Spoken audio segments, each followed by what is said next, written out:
This is the strongest attack from within his own party against Friedrich Merz, who now also has to defend himself against his own party in order to continue following the SPD line. What happened today? Jens Spahn has become a renegade and has shown up the Chancellor, and he really did. Why?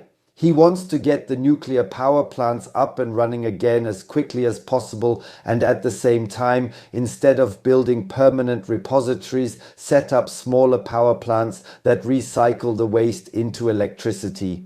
What I said 5 months ago, which was dismissed as a conspiracy theory, was actually brought up by Jens Spahn today. And with that, he attacked the Chancellor as hard as possible. We'll take a look at that this evening. Let's take a look at it in this video. That's why the evening news is out, and everything I said before has been confirmed. A return to nuclear power plants is possible at breakneck speed. This is what the future of nuclear power looks like in Germany. 3 years ago, the last reactors were shut down. Or maybe not. Jens Spahn really annoyed Friedrich Merz and said live on camera that we need to turn the nuclear power plants back on and do it now, the last 3 remaining ones. And in addition, we also need to build new, affordable nuclear power plants that would immediately support this country and where there is no risk of a meltdown. I'll show them to you in a moment, these small nuclear power plants where everyone commented underneath that it's just an illusion. No, it's really not an illusion, but it could provide us with energy extremely quickly, and that across all of Europe with green, clean energy. And if you want to support this channel, then please leave me a like and a subscription. And now we'll get into Friedrich Merz's biggest annoyance, which will probably really bother him today. Nuclear energy, I've marked it green here because many countries in Europe see it as green energy all year round. Yes, and I believe we need a lot more green energy, especially the kind of green energy that has an upfront cost of 2 to 3 cents per kilowatt hour, not what we're being told again, 25 to 50 cents per kilowatt hour. No, we need clean, affordable, fast energy that is absolutely controllable, and then we in Germany would be able to manage things properly again. And what kind of power plants I'm talking about, let's take a look at that now, because now Welt is covering it and it's no longer just a conspiracy theory. From so-called mini nuclear power plants, especially Markus Söder, who sees potential for Germany, and even in the EU they want to focus on this. This is a German-Canadian startup, Dual Fluid Energy. Yes, they promise that existing nuclear waste can be used as fuel elements. So basically we wouldn't need a permanent repository at all, because this power plant, which is about the size of a large living room, would simply use it all up. No one would have to store anything anymore. Where's the catch with this? Why not just build these things for the economy right now, make them available, maybe skip a few foreign projects and get started immediately? And say, hey, we're going to build a few of these things now to get energy as quickly and cheaply as possible. I'll show you just how cheap the energy is now. Yes, this mini reactor is only about the size of a 10 square meter room, which means less power, but also less risk. And the manufacturer also promises a very low price per kilowatt hour. Yes. Experts say that you would first have to purchase the fuel. That's why they set the estimate that high. And besides, these experts were still from the previous government. Yes, exactly, from the Green Party, who said that we still have to phase out now, even though we don't have any energy. Which then start at 18 or 25 up to 50 cents. So there's really a wide range, depending on the manufacturer and the ones that are still running. But they say very clearly here, never 5.5 cents, okay? I have read a lot of reports about this. And it really says there that it takes between 3 and 5 cents per kilowatt hour to produce, including everything you need for it, and $1 billion in acquisition costs. That's so much, we could have just left the thing with Sudan and built 2 new power plants. Wait a minute, but nuclear waste, we could actually produce that ourselves too. Don't we still have some plants left? Yes, we do. They could go back online immediately. What I mean by immediately, I'll explain to you in a moment, because the world has a bit of a different opinion than, well, some commissions here in Germany. Who at least said that we should at least talk about whether we could reactivate the old reactors. In 2023, the last ones were taken offline again. Jens Spahn says it would cost about 9 to 10 billion euros. Yes, he is probably referring to calculations by the nuclear power service provider Nukem. Now here comes the funny part. The ones who are dismantling the thing, the ones who are finishing it and cleaning it up, yes, shutting down all the reactors. By the way, they still put out tenders, and unlike BR or something like that, they actually stick to the offers. They say, okay, for each power plant we need between 1 and 3 billion euros to get it up and running again.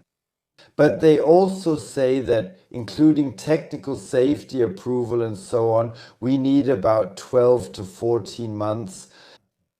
That means, for example, if you were to proceed as aggressively as, let's say, fighting the AfD, now also in Baden-Württemberg, then theoretically you could pass this law within, well, with a simple majority, let's say. In about 14 days you could completely abolish it. It would be off the table, and in 14 days you could simply put these things back into operation. And that's, by the way, Jens Spahn has also called for this now, saying as quickly as possible again. And the Chancellor, he's going crazy.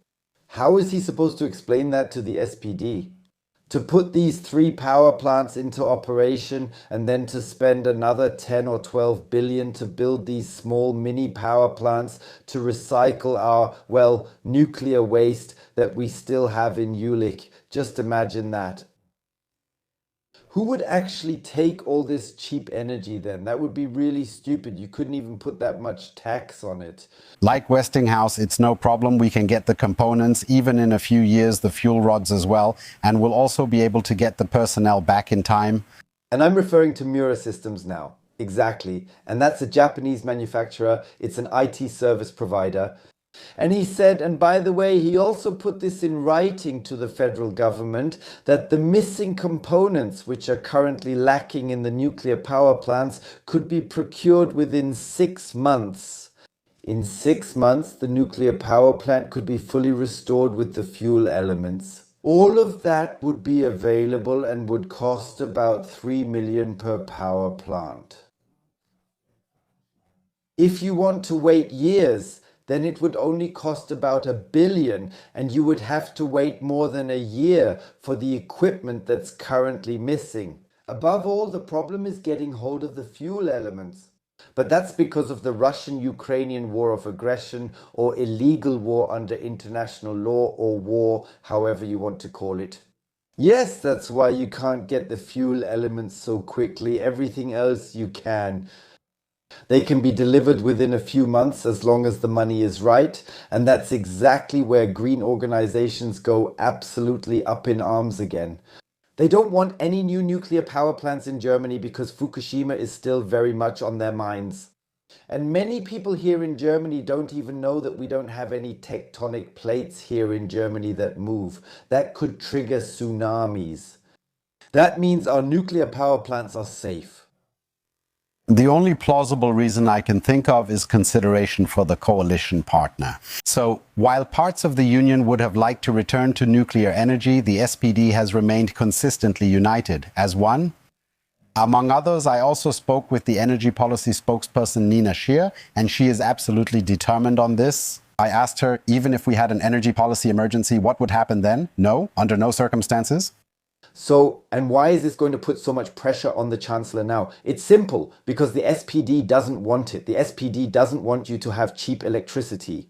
The SPD doesn't want this country to survive. The SPD only wants to harm people now. I have no idea what we did to them. But for the SPD, it's clear that this country must be ruined. And the Chancellor just goes along with it because he loves being Chancellor way too much. He just loves it, being the federal Chancellor and jetting around the world. And then Jens Spahn came out with exactly this statement, and I'll play it for you first, and pay attention to the last sentence. He says there are studies that claim the decommissioned reactors from recent years could be brought back online for around 9 or 10 billion euros. It's definitely worth a discussion. So over the past few days, I brought you a few reports from time to time. Also from Welt, from RTL, no, not RTL, from ARD, from ZDF, from Phoenix, where it has been repeatedly said that the CDU is increasingly preparing for a minority government. And in public broadcasting, people are really upset that the CDU base no longer supports Friedrich Merz. Why is that? Nobody really understands. And especially now with this nuclear phase out, let's be honest, the Chancellor is lying left and right. And that the end of the nuclear phase out was simply irreversible. Oh God, all these words are terrible. What if he just lied there too, just to keep his power now? Only then he'd have to kick out the SPD. And if more good ideas like that come up, then the culture of debate in the Bundestag will get better again. Because they were already at it again right at the beginning today. I won't show you that, it was pretty boring anyway. It was about fuel price relief, where once again the SPD ranted against the CDU. And I mean, hey, this is Germany. Everyone is allowed to have different opinions. They could just turn those nuclear power plants back on. They just need to find a different majority.